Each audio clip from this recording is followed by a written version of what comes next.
बिस्मिल्लाहिर्रहमानिर्रहीम अस्सलाम वालेकुम, वेलकम टू माय चैनल। तो आज हम बनाने वाले हैं बहुत ही ज़बरदस्ती न्यू स्टाइल की चाट। तो चलिए रेसिपी को स्टार्ट करते हैं। यहाँ पर हमने क्या करना है, डो प्रिपेयर करना है। तो उसके लिए मैंने यहाँ पर ले लिया है 1 कप ऑल पर्पज़ फ्लावर यानी कि मैदा। साथ ही साथ शामिल कर रही हूँ 2 चुटकी करीब इसके अंदर सॉल्ट, हाफ़ टी स्पून यहाँ पर मेरे पास है अजवाइन। अजवाइन को क्या करूँगी, मैं हाथों में लूँगी इस तरीके से और थोड़ा सा क्रश करके मैं इसके अंदर डालूँगी। इससे क्या होगा, इसके फ्लेवर्स बहुत ही अच्छे से आते हैं। हमारे कोई भी आप जब आटा गूंद के इस तरीके से क्रश करके डालेंगे तो इसके फ्लेवर्स बहुत अच्छे से खुल कर आते हैं इसके अंदर। अब सॉल्ट और अजवाइन डालने के बाद हमने इसको मिक्स कर लेना है आटे के अंदर अच्छे से। उसके बाद शामिल करूँगी मैं 1 टेबल स्पून ऑयल। ऑयल की शामिल करना है हमने। अगेन इसको हमने मिक्स करना है ऑयल डालने के बाद।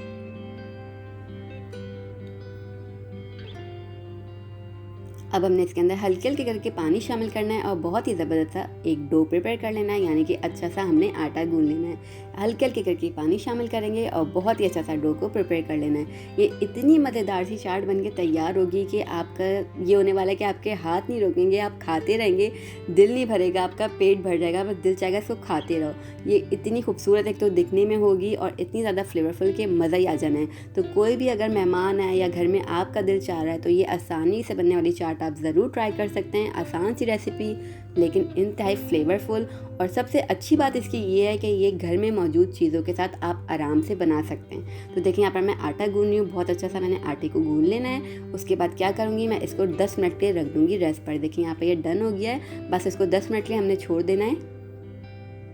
इसको ढक कर रख देंगे। तब तक हमने क्या करना है, मज़ेदार सी एक चटनी तैयार कर लेते हैं, खट्टी मीठी सी।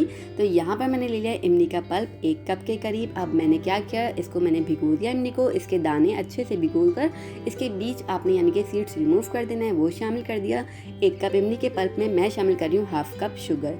शुगर आप अपनी मर्ज़ी से कम ज़्यादा कर सकते हैं। यहाँ पर शुगर की जगह आप चाहें तो गुड़ का भी इस्तेमाल कर सकते हैं। इसके बाद कुछ स्पाइसेस मैं दिखा देती हूँ। 1/2 टी स्पून साबित धनिया, 1/2 टी स्पून सॉल्ट ले लिया मैंने, 1/2 टी स्पून सफ़ेद ज़ीरा ले लिया है, 1/2 टी स्पून है मेरे पास यहाँ पर सिट्रिक एसिड यानी कि टाटरी जो होती है वो, 1/2 टी स्पून कलौंजी ले लिया है, 2 चुटकी रेड चिली पाउडर यानी कि लाल पिसी मिर्चें, 1/2 teaspoon red chilli flakes यानी कि लाल कुटी मिर्चें। ये सारी चीज़ें हमने इसके अंदर शामिल करनी है, अच्छे से मिक्स करना है और पकाना है जब तक इसमें ज़बरदस्त सा बॉयल ना आ जाए। देखिए यहाँ पर ज़बरदस्त सा बॉयल आ गया है। 5 से 6 मिनट आपने इसको पकाना है। उसके बाद आप इसको निकाल लिएगा, रूम टेम्परेचर पे रखेंगे, ये अच्छी खासी थिक हो जाएगी। और सबसे अच्छी बात इसकी ये है कि आप इसको बना के रख सकते हैं, फ्रिज के अंदर महीनों इस्तेमाल कर सकते हैं। अब यहाँ पर मैंने क्या किया, यहाँ पर ले लिए 3 अदद आलू, इसको मैंने बॉयल कर लिया। बॉयल करने के बाद मैं इसको मैश कर रही हूँ, बहुत ही रफ्ता मैं इसको मैश करूँगी, बिल्कुल फाइन हमने मैश नहीं करना है, बेफिक्र होकर बस इसको रफ्ता मैश कर दीजिए। उसके बाद मैंने शामिल कर दिया इसके अंदर salt 1/2 teaspoon, 1/2 teaspoon red chilli powder शामिल कर दिया। साथ ही साथ शामिल कर दिया 1/2 tea spoon chicken powder, 1/2 tea spoon सफ़ेद ज़ीरा शामिल कर दिया। उसके बाद मैंने इसके अंदर शामिल कर देना है, यहाँ पर मैंने ले लिया 1 टेबल स्पून हरा धनिया, इसे रफ सा मैंने चॉप कर लिया है। ये सारी चीज़ें इसके अंदर डालने के बाद आपने इसको इस तरीके से मिक्स कर लेंगे, अच्छा सा आपने मिक्स कर लेना है सब चीज़ें शामिल करने के बाद। यहाँ पर ये डन हो गया, इसको भी हम रख देंगे साइड पर। तो चलें बाकी की तैयारी कर लेते हैं हम। बहुत ही मज़ेदार सी रेसिपी यहाँ पर बनने वाली है। अब यहाँ पर आटे को रखे हुए 10 मिनट हो गए, देखिए ये अच्छे से बिल्कुल सेट हो गया है। थोड़ी सी क्वांटिटी में मैंने इसको उठाना है, एक पेड़ा बनाऊंगी यानी कि बॉल का शेप दे लूँगी, राउंड शेप में आपने इस तरीके से इसको कर लेना है। बस यहाँ पर मेरा पेड़ा तैयार है, इसको मैंने बेल लेना है। तो एक रोलिंग पिन की हेल्प से मैं इसको बेल लूँगी, बेफिक्र होके बेलिए। यहाँ पर मैंने देखें कुछ भी डस्ट नहीं किया है, ना ही ग्रीस किया। ये अच्छा सा आपने इतना अच्छा सा आटा गूंदा होगा कि किसी चीज़ की आपको नीड नहीं पेश आने वाली डस्ट करने की, मैदा या आटा। अब देखिए मैं आपकी इसको थिकनेस सिखा देती हूँ।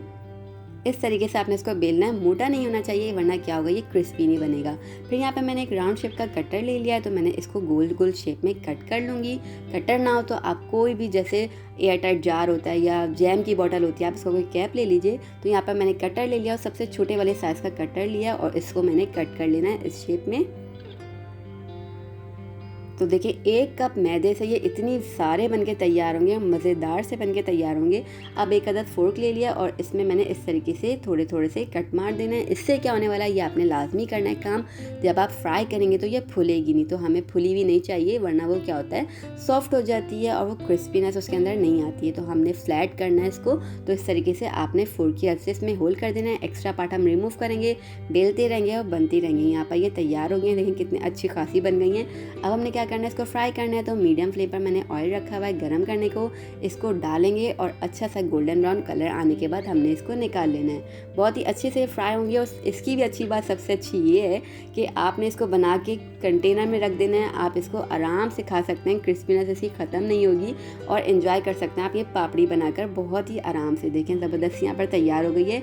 निकाल लूँगी मैं इसको। यहाँ पर ये डन हो गई हैं। देखें इस कलर पे कितनी परफेक्ट सी ये बन के तैयार हुई हैं। अब चने यहाँ पर मैंने क्या ले लिया, यहाँ पर मैंने लिया दही। इसको मैंने अच्छा सा फेंट लिया है। ठीक है, काफ़ी लिक्विडी फॉर्म में मैंने इस्तेमाल नहीं करना है।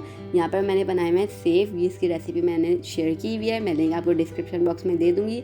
बाज़ार से बेहतर आप घर में बना सकते हैं। ये इतने ज़्यादा परफेक्ट से बन के तैयार हुए हैं। ये तकरीबन 1 हफ़्ते से ज़्यादा हो गया और ये इंतहाई क्रिस्पी हैं और मज़ेदार वैसे के वैसी हैं। तो देखिए यहाँ पर इमली की चटनी हमने जो बनाई थी खट्टी मीठी अच्छी खासी गाढ़ी हो गई है। तो सारी चीज़ें आप बना के क्या है कि आप इसको एक दफ़ा नहीं बार बार इस्तेमाल कर सकते हैं। एक दफ़ा बनाएंगे तो ये ऐसी चीज़ें आप इसको स्टोर कर सकते हैं, फ्रिज में रख दें। चटनी भी महीनों इस्तेमाल कर सकते हैं। सेव बना के रख दें, सेव भी इस्तेमाल कर सकते हैं। यहाँ पर देखिए हमने जो आलू बना के रखे थे, अब हम चाट को असेंबल कर लेते हैं। यहाँ पर थोड़ी थोड़ी सी अमाउंट में मैंने क्वान्टिटी में इसको रख देना है। इस तरीके से देखें